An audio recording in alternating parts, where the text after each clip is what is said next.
Sure, by now you've heard people talking about the NDAA of 2012 and 2013 and the Patriot Act, which claimed to give the government the power to kill any person anywhere in the world without giving them a trial, without having to provide any actual evidence. Perhaps you were under the impression that they passed these laws with no intention of actually using them, or that if they ever did start using them, it would be obvious, and the mainstream media would report on it for what it was. But those aren't very realistic assumptions, are they? If you want a glimpse of what it looks like when the NDAA is being used against American citizens, the Chris Dorner case is a perfect example. Before we go into this, we first need to address the psychological element of the situation. These kinds of events, which involve blatant deception on the part of the government, are highly polarizing. It separates those who are willing to look at reality from those who are so attached to the religion of the state that they attack anyone who dares to call its intentions into question, as if they were heretics. What's most disturbing about this polarization is that by all appearances, those defending the official stories put forth are willing to swallow more and more blatant lies. It's very reminiscent of the psychology of the population depicted in Orwell's 1984, who accepted daily reversals in the official government propaganda without so much as batting an eye. Those who are emotionally committed to defending the state at all costs in America today are not far from reaching this level of conditioning. Now, whatever your take on the information that I'm about to present here may be, it should be clear that the very existence of the NDAA inherently opens up these kinds of questions. You give a government that kind of power, and you gotta be a special kind of stupid to think that they're never gonna use it someday. This case isn't just about Dorner. It's about setting a series of precedents and conditioning the public for a new normal, where drones are used to hunt fugitives within the country, where massive police checkpoints are established all across the country searching random vehicles without warrants, and where hundreds of house-to-house searches were performed with no probable cause and with no warrants issued, and where a flimsy story is presented to explain how a suspect that's been labeled a domestic terrorist is killed before he can have his chance to stand trial. This is just a glimpse of what's coming to America. We've been warning you about this for years, and now it's finally rolling out. If the American people accept this precedent, if they accept this trial run, it's only going to expand from here. Mark my words, this is just the beginning.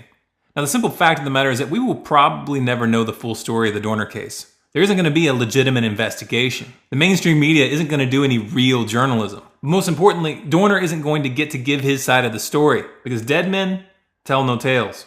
It was obvious from the very beginning of this manhunt that Dorner was wanted dead, not alive. Early on, a truck loosely matching the description of Dorner's vehicle was spotted, and the police instantly opened fire, hitting 71-year-old Emma Hernandez in the back and injuring 47-year-old Maggie Carranza with flying glass. According to the women who made a statement to CBS through their lawyer, there was, quote, no warning.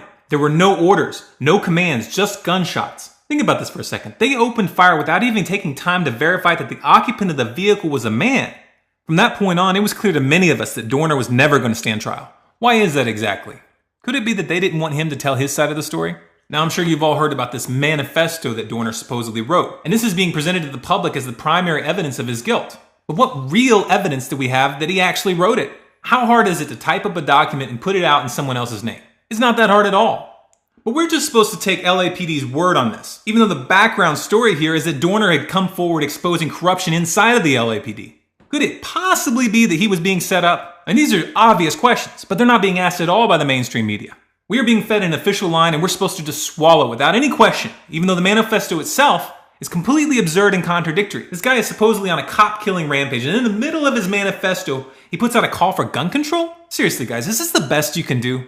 Now again, we don't really know what happened here, and we probably never will, because the story has been spun in such a way that conveniently destroys all the evidence in a fire. Speaking of fire, I'm going to close this out by letting you listen to the audio from the police scanners that were recorded that night, right before the cabin in Big Bear started burning. Keep in mind as you're listening to this that the authorities ordered media outlets to cut the video feeds from helicopters as this was going down, and the news companies complied.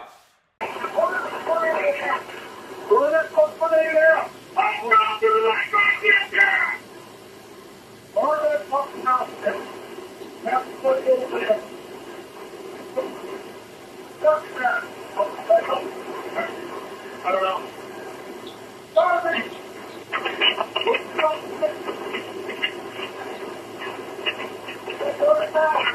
Get going right now. Fucking burn this motherfucker.